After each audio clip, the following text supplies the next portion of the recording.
بہت ساری ایسی چیزیں ہیں جن کا دین کے ساتھ کوئی تعلق نہیں ہوتا ہے اور لوگ از خود رسمیں گھڑ لیتے ہیں اور اس کو دین قرار دے دیتے ہیں کہ ایسا کریں گے ایسا کریں گے.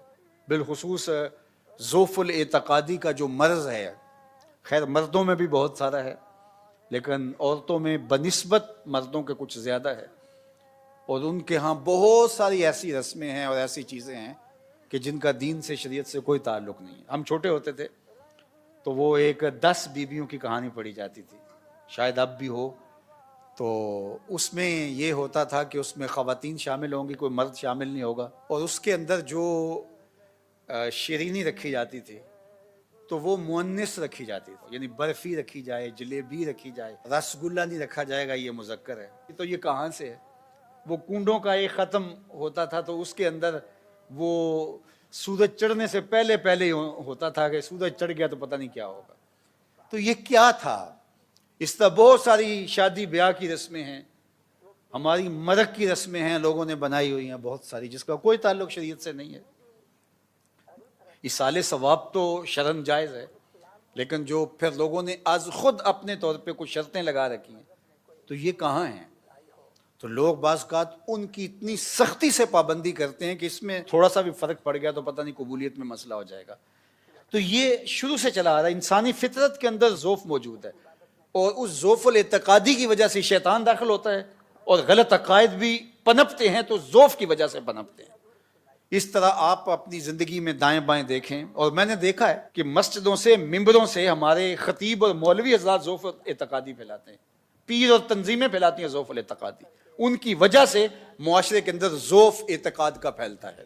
حالانکہ جو ممبر پہ بیٹھا ہے اس کو تو کم از کم دین کا پورا فہم ہونا چاہیے، آدھا نہیں پورا فہم ہونا چاہیے، چونکہ وہ ذمہ دار ہے. اور اگر ضعف پھیلے، ضعیف الاعتقادی پھیلے، گمراہی پھیلے اور دین کی تعبیر اور تشریح غلط ہو تو تمہیں اس کی پکڑ ہوگی. حضرت سیدنا علی المرتضیٰ جب کوفے آئے تو وہاں جگہ جگہ لوگ درس دے رہے تھے.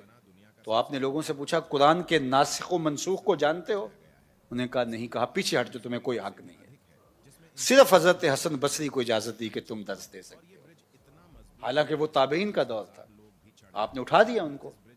اور یہاں جس کو تھوڑا سا بولنا آ جاتا ہے، گفتگو کو تھوڑا سا سلیقہ آ جاتا ہے، وہ خطیب اعظم پاکستان ہوتا ہے. تو ضعف الاعتقادی پھیلانا کتنی بڑی بدکاری ہے اس امت کے اندر. ایسی کوئی بات جس کے نتیجے کے اندر کل پرسوں 10 سال بعد ضعف پھیل جائے، اللہ کے محبوب نے اس کی بھی نفی کی. جس سے جڑی ہوئی کوئی ضعف کی کیفیت ہو اور حقیقت کے خلاف واقع ہو تو حضور نے اس کی بھی نفی. حضور کا اپنا بیٹا فوت ہو گیا، اپنا فرزند انتقال کر گیا، اور اس دن چاند کو گرہن لگ گئی یا سورج کو گرہن لگ گئی، تو کسی نے کہا کہ حضور کے بیٹے کے سوگ میں سورج نے بھی غم منایا ہے اور دیکھو یہ گرہن لگ گئی ہے. تو اللہ کے محبوب تک یہ بات چلتے چلتے پہنچی.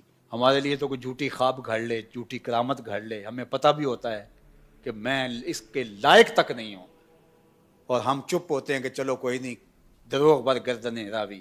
اب سورج کو گرہن لگ گئی اور حضور کا فرزند اسی دن انتقال کرتا ہے. تو آقا کریم نے جب سنا کہ کسی نے کہا کہ چاند کو یا سورج کو گرہن لگ گئی ہے تو اس نے حضور کے بیٹے کی وفات کا سوگ منایا ہے. آقا کریم نے فرمایا ان الشمس والقمر آیتان من آیات الرحمن لا یخسفان بموت احد منکم. لوگوں کان کھول کے سن لو، سورج اور چاند اللہ کی نشانیوں میں سے 2 نشانیاں ہیں، کسی کے مرنے جینے سے ان کو گرہن نہیں لگا کر